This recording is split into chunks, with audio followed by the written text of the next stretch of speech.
তারেক রহমানকে নিয়ে যে হাইপ, এই হাইপ খুব স্বল্প সময়ের মধ্যে সব এলোমেলো হয়ে ব্যর্থ হয়ে যাচ্ছে। এখন বিএনপির চেষ্টা হচ্ছে হাইপ তৈরি করা। এ ছাড়া বিএনপি কোনো রাজনীতি নেই, অনলাইনে অফলাইনে জনপরিসরে। তারেক রহমান আসছে, বাংলাদেশ কাঁপছে, কিন্তু মোটেও কাঁপছে না। বাংলাদেশ কাঁপছে শরীফ ওসমান হাদিতে। শরীফ ওসমান হাদি ইস্যু চাপা দেওয়ার সর্বোচ্চ চেষ্টা করেছে, কিন্তু কোনো লাভ হয়নি। এমনকি শরীফ ওসমান হাদির হত্যার প্রতিবাদে যারা মিছিল করেছে, বিএনপি তাদের বহিষ্কারও করছে। মির্জা ফখরুল পরে ঘটনা জানাজানি হলো যে জানাজায় যাবেন না, যেন অসুস্থতার ভান ধরেছিলেন, আসলে তিনি অসুস্থ না, অন্য প্রোগ্রামে গিয়েছেন। এবং মুহূর্তের মধ্যে আমরা দেখি যে প্রথম আলো ডেইলি স্টারের পক্ষে হুঙ্কার, মনে হয় যেন 78 বছরের বয়সী ফখরুল এখন 48 বছরের মধ্যবয়সী নেতা হয়ে গেছেন, এরকম একটা ভাব। তার জানাজার সময় নাকি হঠাৎ অসুস্থ। এগুলো ভুংবাং খবর। যাই হোক দর্শক, তারেক রহমানকে নিয়ে হাইপ তৈরি বিএনপির এখন একমাত্র উদ্দেশ্য। মজার বিষয়, বিএনপি নির্বাচনী প্রচারণা চালাচ্ছে না, কারণ তারা জানে যে প্রচারণা চালিয়ে লাভ নাই, তারা ভোট পাবে না। এর জন্য মেকানিজম করে ক্ষমতায় আসা এবং না পারলে ভোট বানচাল করা, এছাড়া বিএনপির আর কোনো রাজনীতি এখন নেই। তো দর্শক, এই জায়গায় তারেক রহমান 25 তারিখে আসলে কিছুটা হাইপ থাকার কথা।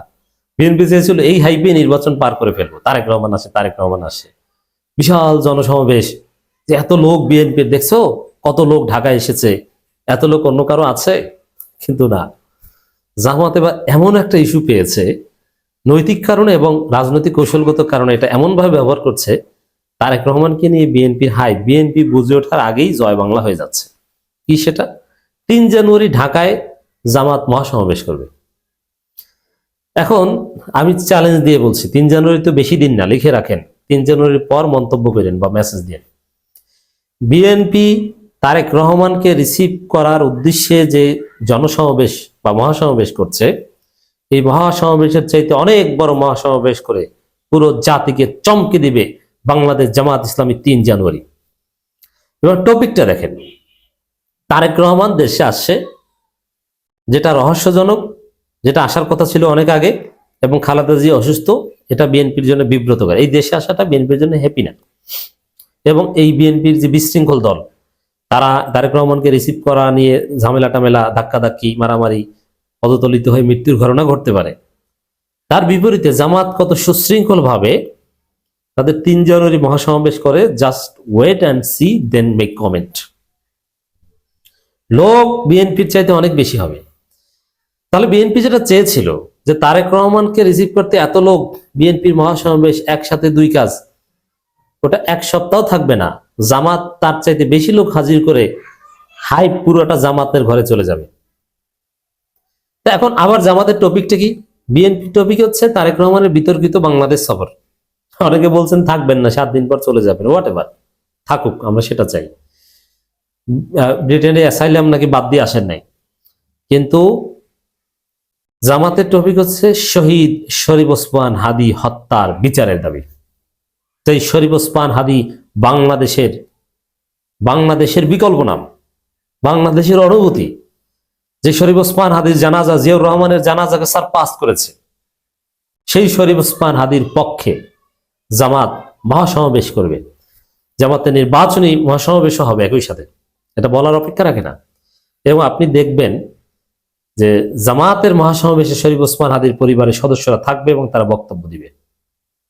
যেরকম এর আগে জামাতের মহাসমাবেশে আবরার ফাহাদের পরিবারের সদস্যরা ছিল, আবু সাইদের পরিবারের সদস্যরা ছিল, উদ্বোধনই করবে হয়তোবা শরীফ ওসমান হাদির পরিবারের সদস্যরা। তাহলে বিএনপি কেমন মারা খাচ্ছে? হাইপ থাকবে বিএনপির? না, থাকবে না। হাইপ মূলত একদিন পরেই ওই পদতলিত হয়ে 2-1 মারামারি ঘটনা, এগুলোতেই হাইপ খেয়ে যাবে। তারপরও এত লোক হয়েছে, এটা বেঁচে খাওয়ার যে চেষ্টা, ওটা জামাতের 3 তারিখের মহাসমাবেশ একদম এলোমেলো করে দিবে।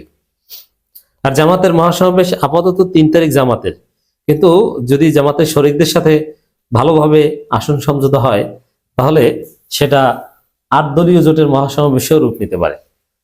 তাহলে তো সমাবেশের সাইজ 1.5 গুণ হয়ে যায়, পুরো ঢাকা শহরই হবে সমাবেশ। কারণ চরমোনাইতে অনেক লোক, জামাত যা পারে, জামাত যে পরিমাণ লোক হাজির করতে পারে, হয়তোবা চরমোনাইয়ের ভোট জামাতের চাইতে অনেক কম, কিন্তু লোক সমাগম করা এটা জামাতের অর্ধেক পারবে প্রায় চরমনাই।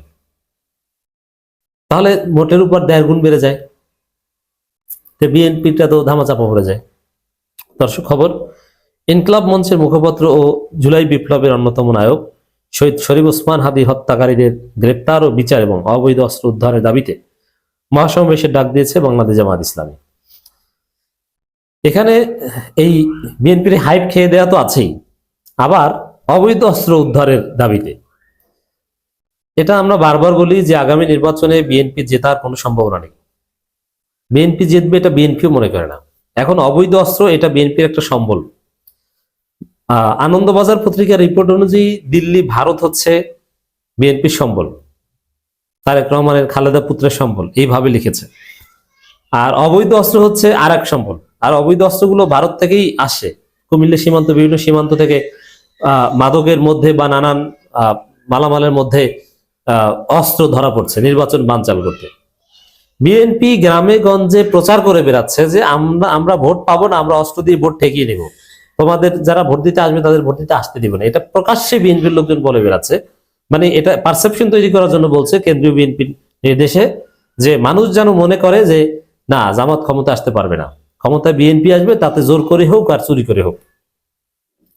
তো এইটাও তো থাকবে না। এই অবৈধ অস্ত্র ইউনুস কি মানে ইউনুস সুষ্ঠু নির্বাচন করতে পারবে কিনা, বিএনপি কে সাইজ করতে পারবে কিনা, মানে বিএনপি সন্ত্রাস করলে, এটা নিয়েই সন্দেহ সংশয় আছে। কিন্তু জামাতের মহাসমাবেশের ফলে ইউনুস বাধ্য হবে, নইলে তো আর জামাত আঙ্গুল চুষবে না। বিএনপি ভোট চুরি করবে, অবৈধ অস্ত্র দিয়ে ভয় দেখাবে, আর জামাত আঙ্গুল চুষবে না। দর্শক, 3 জানুয়ারি শুক্রবার দুপুর 12টায় ঢাকা শহরের মানিক মিয়া এভিনিউতে কর্মসূচি শুরু হবে। কেন্দ্রীয় নির্বাহী পরিষদের সাম্প্রতিক বৈঠকে সিদ্ধান্ত নেওয়া হয়েছে। এখন মজার ঘটনা, এখন কর্মসূচি সরওয়ার্দী উদ্যানে না, মানিক মিয়া এভিনিউতে। এটা আর এক এডিশন। মহাসমাবেশ সফল, এটার মধ্যে দিয়ে একটা বার্তা আছে। এবারে সংসদে যাবে জামাত, সংসদের পাশে বসে সমাবেশের মাধ্যমে জাতীয় রাজনীতি, এটা আর একটা বার্তা হবে। মহাসমাবেশ সফল করার লক্ষ্যে সোমবার 22 ডিসেম্বর রাতে ঢাকা মহানগর উত্তর দক্ষিণ শাখা নেতারা সমন্বয় সভা করেন। সূত্র জানায় সমাবেশের দেশের বিভিন্ন জেলা থেকে 1 মিলিয়নের বেশি নেতাকর্মী অংশগ্রহণ করবেন, মানে 10 লাখের বেশি। আর বিএনপি তারেক রহমানকে রিসিভ করতে কতজন? আমি চ্যালেঞ্জ দিয়ে বলতে পারছি, জামাত যদি 10 লাখ লোক হাজির করতে পারে, বিএনপি 5 লাখ 6 লাখের বেশি পারবে না। তা এই লোক সমাগমের দিক থেকেই তো বিএনপির হাইপ শেষ হয়ে যাবে।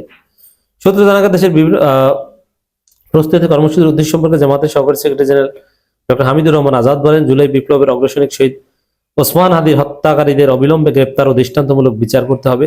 এটা রাজনীতিতে একটা চমৎকার টপিক। এই টপিক বিএনপিকে আরো বেশি বেশিং করবে, যে বিএনপি কেন বলছে না, বিএনপি ওসমান হাদির বিরুদ্ধে আর বাংলাদেশ ওসমান হাদির পক্ষে।